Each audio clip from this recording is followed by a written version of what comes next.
To Mr. Billedeau for 5 minutes, please.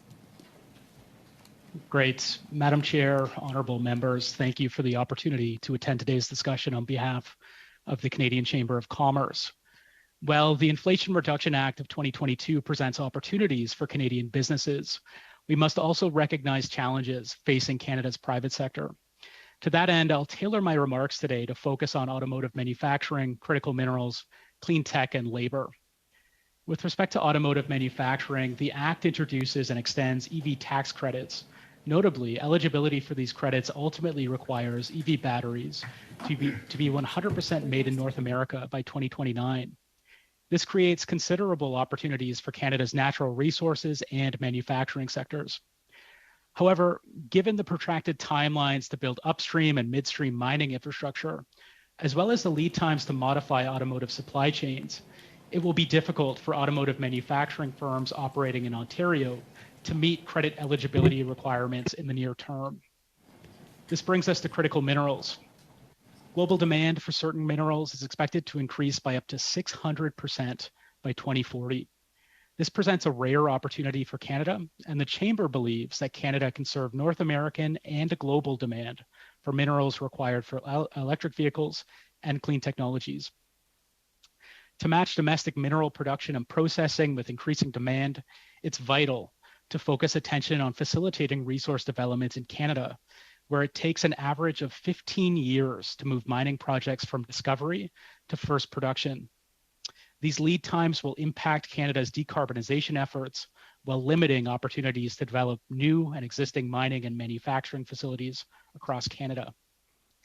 On the topic of clean technologies, the Inflation Reduction Act contains supports for domestically produced alternative fuels, such as hydrogen and biogas, as well as for clean technologies like CCUS. Further, the Act contains credit multipliers for products meeting domestic content and local human resources thresholds.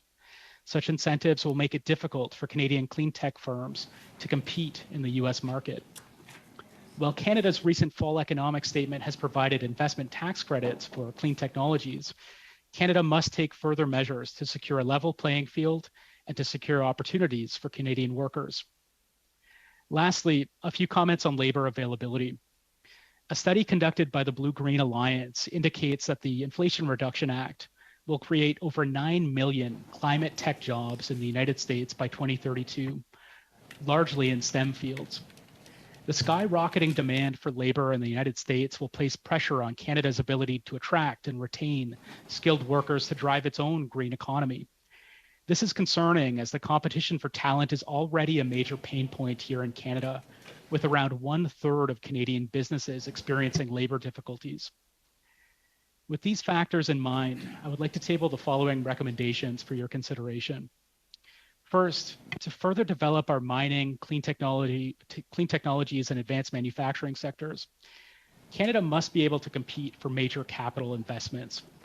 This requires securing venture capital for early-stage mining projects, accelerating the implementation period of the Strategic Innovation Fund, expanding fund allocation for critical minerals, and ensuring that incentives within the Inflation Reduction Act do not serve as non-tariff barriers to Canadian businesses.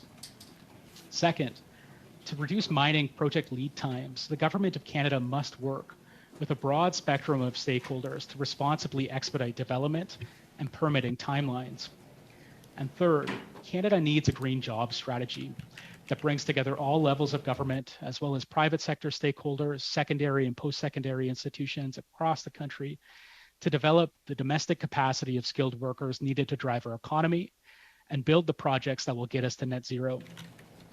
In close, the Canadian Chamber encourages the committee to carefully examine the regional economic implications of the Inflation Reduction Act, while also looking towards the boundless potential for Canada to drive global transitions to net zero. Thanks again for your time and consideration. I look forward to your questions.